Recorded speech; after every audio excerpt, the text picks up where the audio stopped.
The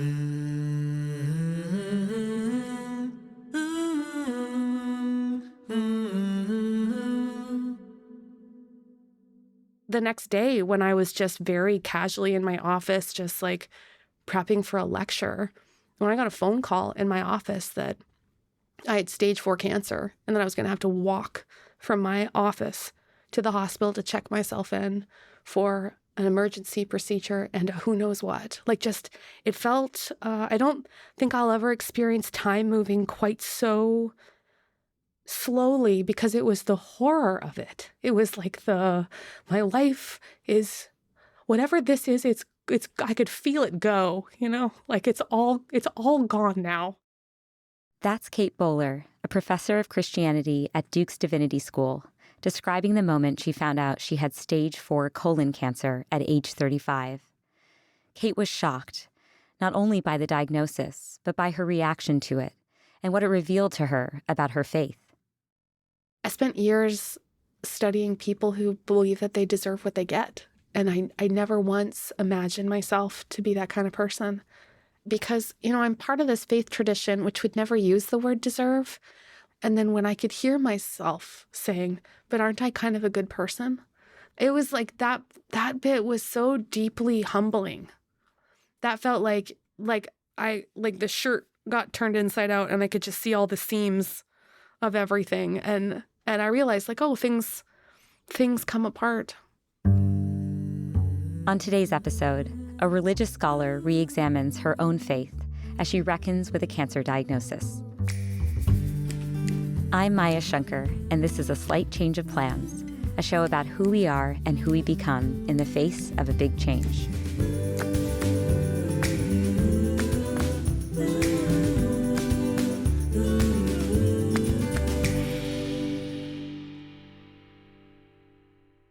Kate Bowler grew up in a Christian family of Mennonites in Manitoba, Canada. She's always had a strong Christian faith, which for her has included the belief that everything happens for a reason. But as a religious scholar, Kate studied a different branch of Christianity called the prosperity gospel, known for its megachurches and televangelist preachers like Jim and Tammy Faye Baker and Joel Osteen. The prosperity gospel preaches that if you pray hard enough and your faith in God is strong, you deserve health, wealth, and happiness, and will be rewarded with those things during your life here on earth. Kate never believed in this idea of people deserving things, or so she thought, until her cancer diagnosis revealed to her that she had been buying into her own kind of prosperity gospel all along. And this realization surprised Kate and led her to re-examine not only this belief, but also some of her more foundational beliefs, like whether everything really does happen for a reason. Kate and I started off our conversation by talking about the prosperity gospel, which had been the focus of her scholarly research for over a decade. It's a set of beliefs about the power of the mind to change your life.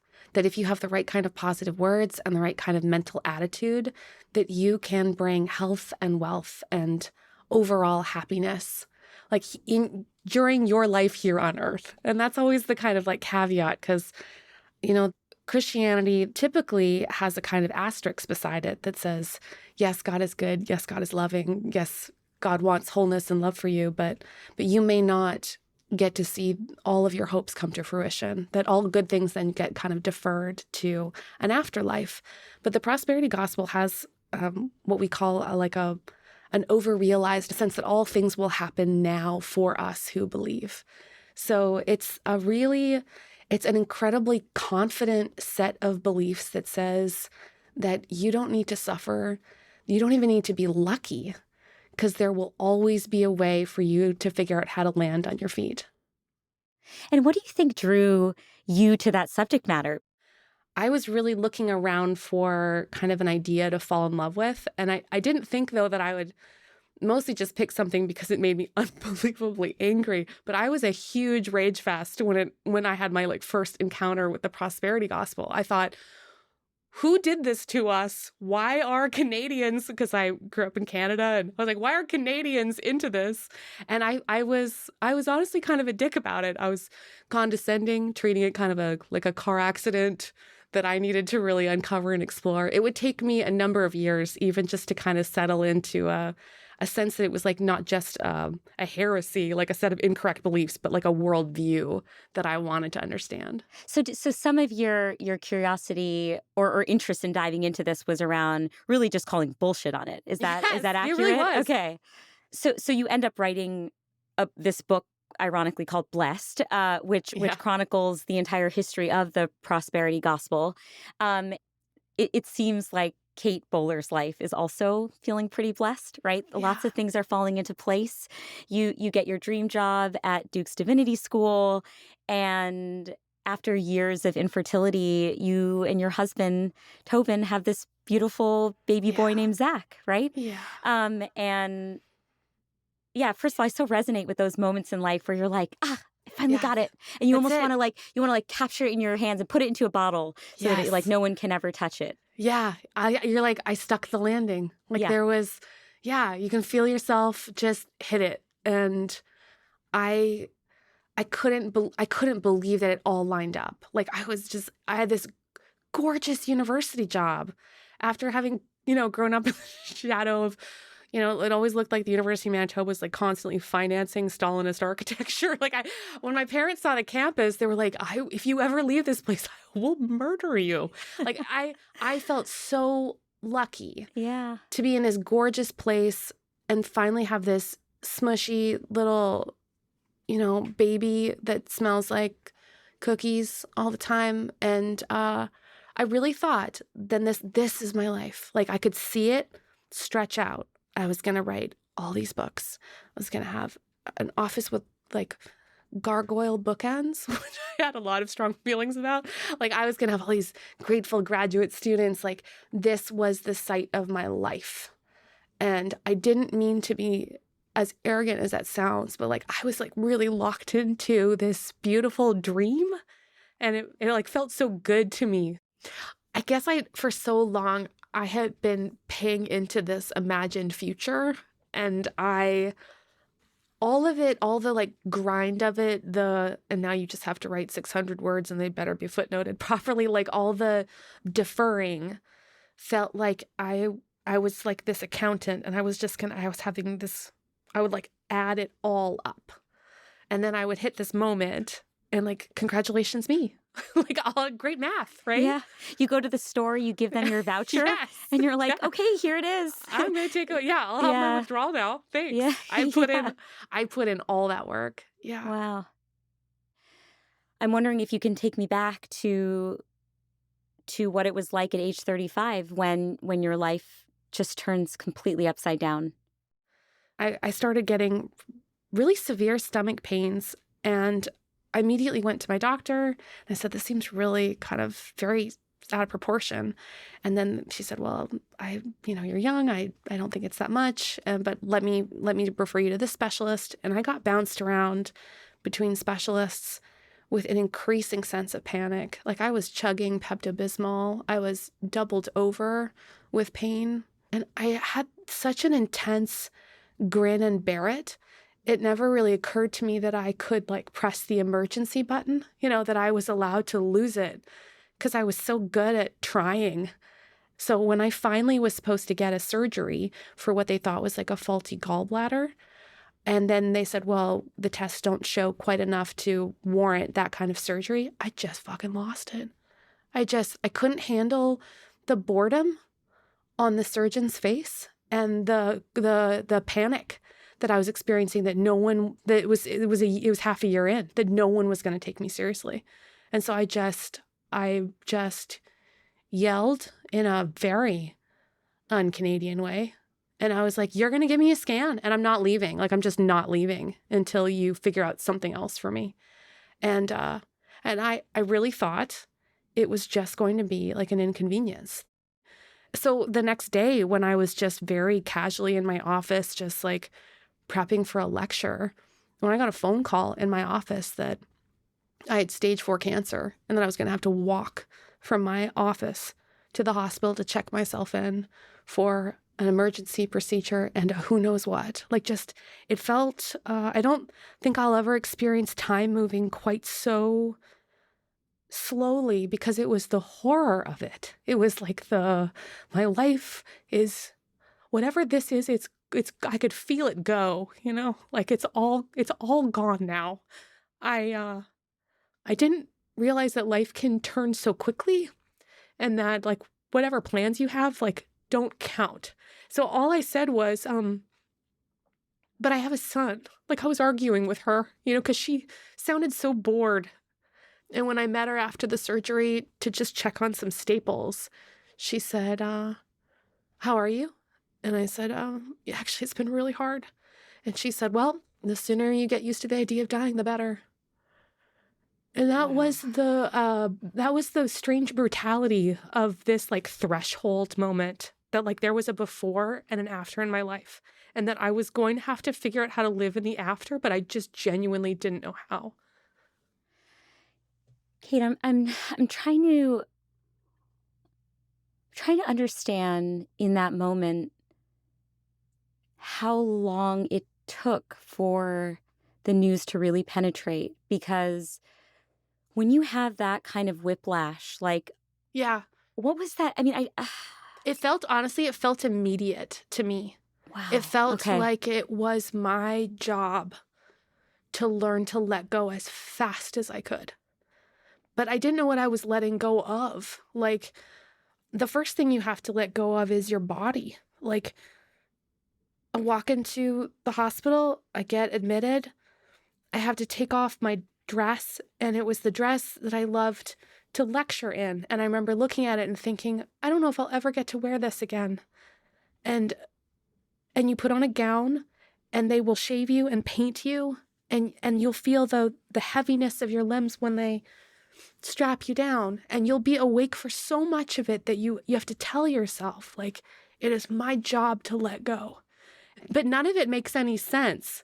Like, I couldn't picture not going home. When do I get to go home? I couldn't picture not being able to pick up my son because I was going to wake up with all these incisions.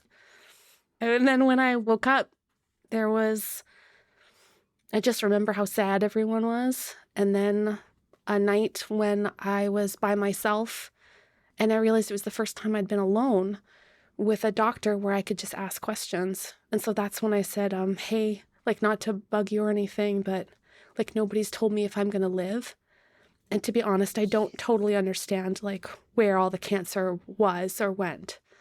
He was like, well, I can only tell you by recounting the statistical average of someone with your diagnosis. And he said, well, that like survival amounts to 14%, a 14% chance of survival. And that survival meant 2 years. So I want to dig into what your first reaction to this news was in terms of like zooming out at the 30,000-foot view. Because I've read that you were like, but I'm like special and like don't I have a good kind person? Of a good person? Yeah. That's so funny. That's right. Because there was like a weird double reaction.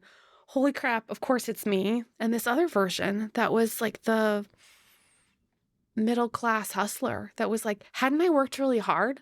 Aren't I kind of a reasonably nice, decent person who, and then I wanted so much to say like deserve, like who deserves to have this beautiful life? And hadn't I earned it somehow? And then I was back to that, like the math, like I made everything add up. And now you're telling me that like, I'm going to be the one that doesn't make it. I felt really outraged. And it's just so funny because, I'm part of this faith tradition, which would never use the word deserve. I'm not even American. And I realized like I had such a deeply American belief that my individual effort, my hustle and hard work, my sort of inherent deservedness and finding that relationship between hard work and success, that I didn't even leave room for the possibility that you can do all the right things and that you can be deeply unlucky. And like I spent years studying people who believe that they deserve what they get. And I never once imagined myself to be that kind of person. And then when I could hear myself saying, but aren't I kind of a good person? Like, do you see this personality in motion? I am working hard. I just like, it was it was like that bit was so deeply humbling.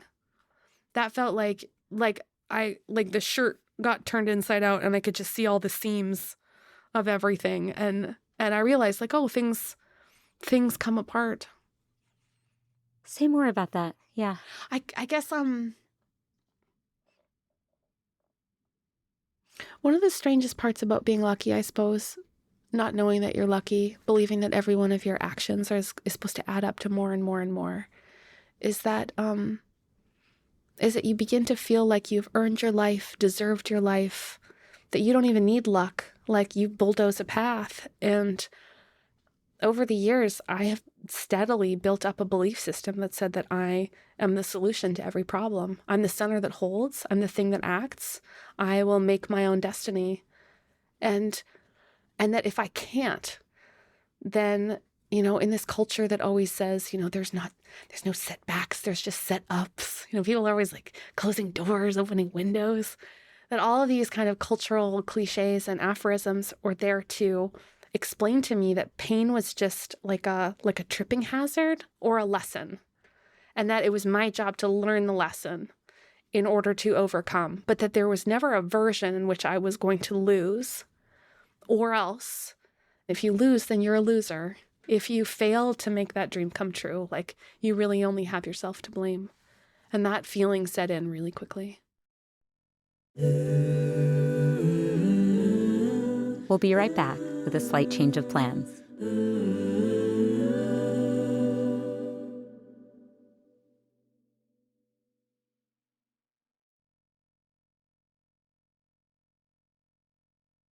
I'm talking with Kate Bowler, a religious scholar at Duke University. She was 35 years old when doctors told Kate she had stage 4 colon cancer and that her chance of survival was just 14%. But then doctors told Kate she may or may not qualify for some novel immunotherapies that could significantly increase her chance of survival. They said I might be part of the 90% of people who just receive chemotherapy and with a diagnosis like mine would likely die within 6 months, or part of a 7% whose cancer would multiply unabated and there would be no point in doing treatment anyway, or that I might be part of a 3% chance whose particular condition would open me up to being able to try some of these novel immunotherapies that were being tested. So I just, because I, am in the humanities, I was like, oh, okay, so I could probably die, I could absolutely die, or I could have magic cancer. And he was like, yeah, pretty much. So I was like, great. So when I got like a phone call a couple weeks later that just said, turns out you have the magic cancer, I was so thrilled because even though most of the people who were in that cohort wouldn't respond to the immunotherapy, I might. And so it was like the very first chance that there might be like a future for me. Yeah. I want to know whether, you get this devastating cancer diagnosis and all of a sudden this belief you've had along, which is, I'm special, I'm Kate, I'm a good person, I'm nice to people, starts to dissipate. But then you get this news that you do have the magic cancer, which you could imagine could seduce you back into this older way of thinking. Yeah. And I think I felt like I was sometimes surrounded by that because people wanted to, because the people who love you are delusional, right? Yeah, it's like, yeah. And we all start lying, we're like, well, it's going to be a miracle and God's going to find a way, or science is going to find a way. Like we have all these hyper causalities that we then assume that because I am a somehow special person and they just mean, because they love me and my death would be unthinkable. My death would end a world, right? It's just the way we love. And so people really wanted to believe that I was going to be part of this. You have to live. And I immediately, I didn't want to do it. I didn't want to do it. And by not wanting to do it, what you mean is you didn't want to revert back into the old way of thinking that, yeah, I am special and I am exceptional and I deserve what I put into this life. Yeah. And I felt like I'd learned something I didn't want to unlearn. And my precarity the feeling of like teetering. It just felt like it was letting me see other things I hadn't seen before. And I know it sounds like strange, at least it's just to me, but like I found myself saying stuff like, I don't want to go back. And of course, like I wanted to go back. I would have loved to go back to like a healthy, delusional person I was before. But like, I felt like knowing then that the world can come undone, it like opened up in me a capacity to love other people in their precarity that I didn't know before. And I felt like the strange, shimmery kind of matrix feeling you get when you feel the truth of something.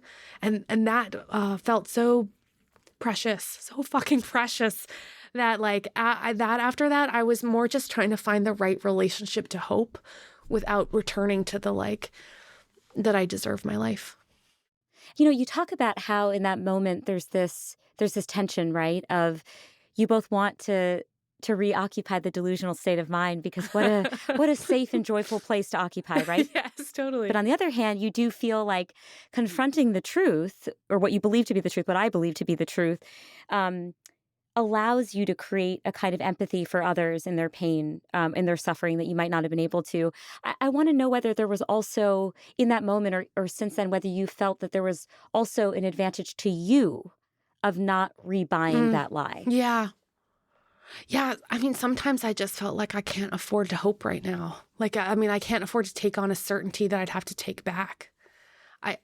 I do notice that people who've really been through something are very frequently very careful in the way that we both tell a story, and then as if we don't want to say things that have to be unsaid. So,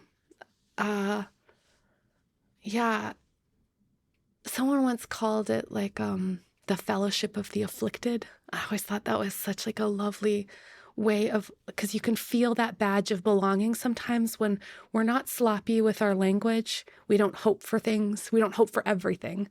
Our hopes are like precious little gems, and if we have them, we hold on tight, but we don't hope for everything. So it almost felt like a self-protective instinct then in that moment to think, look, if I buy into this again, well then in 4 weeks, if I find out the immunotherapy doesn't work and I have to leave Zach, well then what? What story do I tell myself then? Yeah, that's so right. It's too flimsy a ground. I see. Okay. Yeah. I think I had just started treatment when I started trying to understand why I felt like I was living such a contradiction, that I had wanted to believe in a world in which I deserve what I get. And yet I was like here stuck with these terrible 60-day intervals of life and not guaranteed anymore. And so I wrote a short piece, and a friend who had a friend at the New York Times encouraged me to send it in, and then it got published, which I was not in any way prepared for, because I had been trying to write this little piece that was like, hey, sometimes I think I believed that everything was going to happen for a reason and that my life was going to have an order to it. And now I can see that sometimes you have to live without quite so many reasons for the things that happen to you. And then I got just like hundreds and hundreds and thousands of messages of people explaining to me why I deserved what I got. And it was a wide range of reasons for surely I have committed some terrible sin. God is just to let me die. God has created a mystery and I have to live inside of it faithfully. So a lot of like the I am unfaithful for being angry at the unfairness of it. And then, of course, there's all the just like well-meaning wellness people who are there to explain to me why every smoothie or every failure to accept a nutritional supplement is like the reason for my impending death. And so I guess like it's just funny because I had tried so hard to live without quite so many reasons. I feel like ever since, all I've been doing is drowning in them. We had a neighbor come to the door one day and try to lovingly bring food, but also explain to my husband, Toman, that everything happens for a reason. Like, she said it like a throwaway. Well, everything happens for a reason. And he just looked at her dead-eyed and was like, oh, I'd love to hear it. Like, I'd love to hear the reason my wife is dying. And it was a good, she like scampered away, and now I say the obligatory, I'm sure she meant well, But the desire to pour reasons into the void is just like, it feels irresistible, I think, sometimes. And I think that's part of the insanity of living in this culture, is every suffering person feels like we have to explain what's happening to us as if our lives are an indictment. It's also so striking to me because, and correct me if I'm wrong, but I'm imagining that there's this influx of letters coming from people all over the world who are saying, "Okay, let me explain to you why." Yeah. And on the one hand, you feel so, I mean, your sensibilities are so offended by all of this. Like, what the hell? Why are you, no, sorry, random person in Ann Arbor. Like, you don't actually get to explain my suffering, right? But then on the other hand, it feels like maybe pre-cancer diagnosis Kate might have wanted to do exactly the same thing that they were doing for you now. Like, maybe you would have wanted to explain away someone else's suffering just to find meaning in it. And it might not even sound like, oh, what did they do? It might be like, well, how old was she? Was she married? Did she have a kid? How many kids? How long has she been married? What does she do? Like, just the accounting, the feeling that in times of suffering, everybody's an accountant trying to tally up each other's life and our significance and therefore how sad they should be. Yeah, it's like quantifying the loss. Yeah, it really is. Yeah, that's so interesting. Were you able to, again, I could imagine just being infuriated by some of these messages. Like, you know what? You drink the organic smoothie, okay? I mean, I think I was most mad at other Christians because I felt like they were supposed to be my soft place to fall. We have great, compassionate, chunks of scripture that are for moments like this, like the book of Job. You're supposed to be able to say, like, there are no words for this kind of like undoing. But instead I got a lot of like, don't worry, everything's going to be fine. Soon you'll go home to heaven. And I just remember being like, oh, maybe you want to go home first. I just was like so snarky about it. No, after you. Yeah. No, I mean, I wouldn't want to get in your way here. I think especially it just kind of raised a lot of questions for me about like what would a faithful person do in a situation like this? Like, if I was more faithful, would I have a certain kind of peace or confidence? Would I be more able to let go? And it just felt like a lie though to me that I should look at my like little toddler with his giant guppy eyes, that like I was supposed to look at him and say that like his life would still somehow be as good if I weren't there to be his mom. And I just the like hollowness of all those reasons just made the whole thing just so like deeply, like spiritually, emotionally unsatisfying. So I was like, yeah, I mean, you can say all kinds of things, but like, don't lie to me. Like, there's no world in which I shouldn't be this kid's mom. Yeah. I'm wondering, Kate, whether it was the diagnosis itself that led you to kind of examine what lies you had believed up until that point, or whether it was having these beliefs kind of aggressively thrown in your face through this op-ed that most led you to challenge. And maybe they both played a role, but not as many people get that second experience where all the things that they might have thought to want to do for others or themselves is suddenly in your face from others in the throes of your own horrible, horrible experience, right? Yeah, to be like the observer of and then the subject of immediately. And it did really become both like a source of tremendous pain, but also like a real, I feel like for me, any good project, like something I'm really interested in trying to understand and study, also feels like it's the heart of a question that I'm openly struggling against. And for me, it was how much truly is in our control?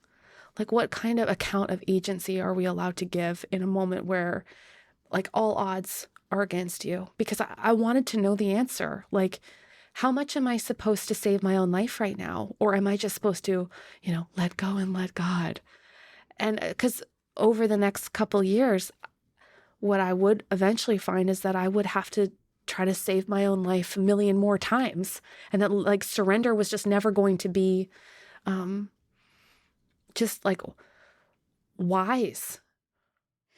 Yeah, it's interesting, Kate, because I feel like at some point I did away with the view that things in my life were happening for a reason. It's been so long now. I no longer even remember what it was like to have that kind of psychological safety net in a moment of crisis. And I'm curious to know, that discovery was more recent for you, and I just wonder what it's like to no longer have that. I mean, yeah, it's so comforting. It's so comforting, and it's like one of those things where, like, I've thought about this, and I wonder if you've had similar thoughts. It's like, okay, I don't believe everything happens for a reason, but like, would I secretly want my kid to believe it just for their own sake? Totally. Like, would I want Zach? Like, do I kind of want Kate's son Zach to believe this just so that he can ease, like, it could ease the depth of his pain?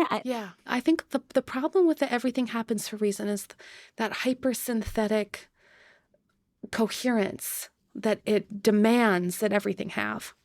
On the other hand, I do believe in a big story about love, in which, like, in our worst moments, we are promised the love of one another, that we can like show up and be the person that brings socks and dumb presents. And, like, I have such an intense belief now that love is one of the only guarantees in the awful times. And I guess I always think of that now as like, what is, after like after we've cleared away all the everything happens for a reason, like, I believe that in the worst moments of our life that love is there. I have never fallen and not felt it, like even when I hit the ground. So that feels to me like not just a hope, but like a thing I'd be willing to guarantee my kid is like, even if I was gone, even if the worst thing happened, like even if I don't get to arrange a future in which we all get to be together, like I know that love will be there. And that feels like a truth well earned. Wow. Yeah, that's beautiful. And it sounds like you're still in the business, at least, of constructing meaning for yourself, right? Like, yeah. Like to find the for a reason in the everything happens. Yes, that's right. Even if the universe Maya, that's necessarily, so even if the universe didn't necessarily have that as a plan for you, right? Yeah, I do. That's a really perfect way of putting it. But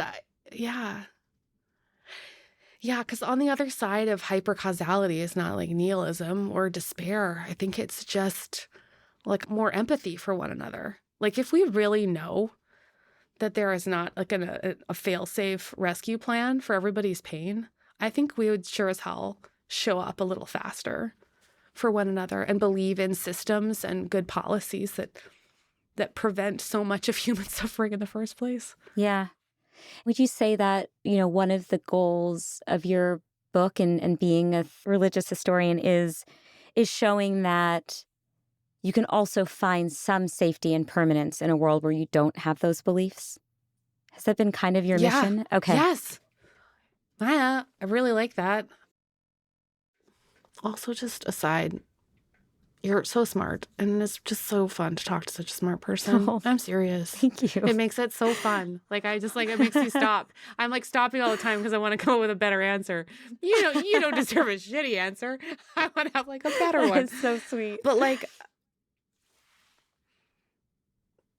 I want people to not need a prosperity gospel to move forward. I really love do. That. I think that we have outsourced solutions to each other's pain when we forgot that we belonged to each other.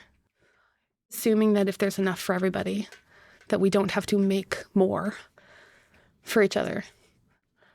I think with the right, when you can pour in other people, you can pour in the knowledge that you will never be really truly be alone, that there is love there waiting for you. I don't think we'll need quite so many reasons anymore. Kate and I recorded this conversation in early 2022, 6 years after she was first diagnosed. Kate continues to respond positively to her immunotherapy treatments and receives scans every 6 months.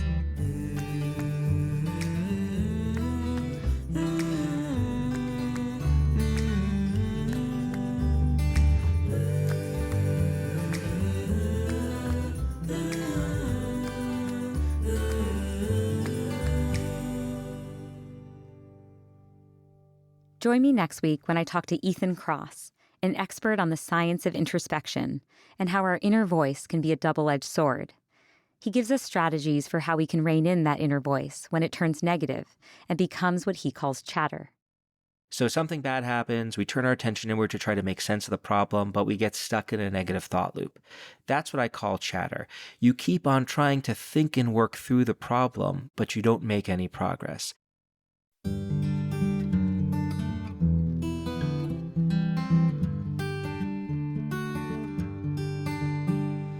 A Slight Change of Plans is created, written, and executive produced by me, Maya Shankar. The Slight Change family includes Tyler Green, our senior producer, Emily Rostek, our producer and fact-checker, Jen Guerra, our senior editor, Ben Tolliday, our sound engineer, and Mia LaBelle, our executive producer. Luis Guerra wrote our theme song, and Ginger Smith helped arrange the vocals. A Slight Change of Plans is a production of Pushkin Industries, so big thanks to everyone there, including Nicole Morano, Maggie Taylor, Eric Sandler, Heather Fain, and Carly Migliori. And of course, a very special thanks to Jimmy Lee. You can follow A Slight Change of Plans on Instagram at Dr. Maya Shankar.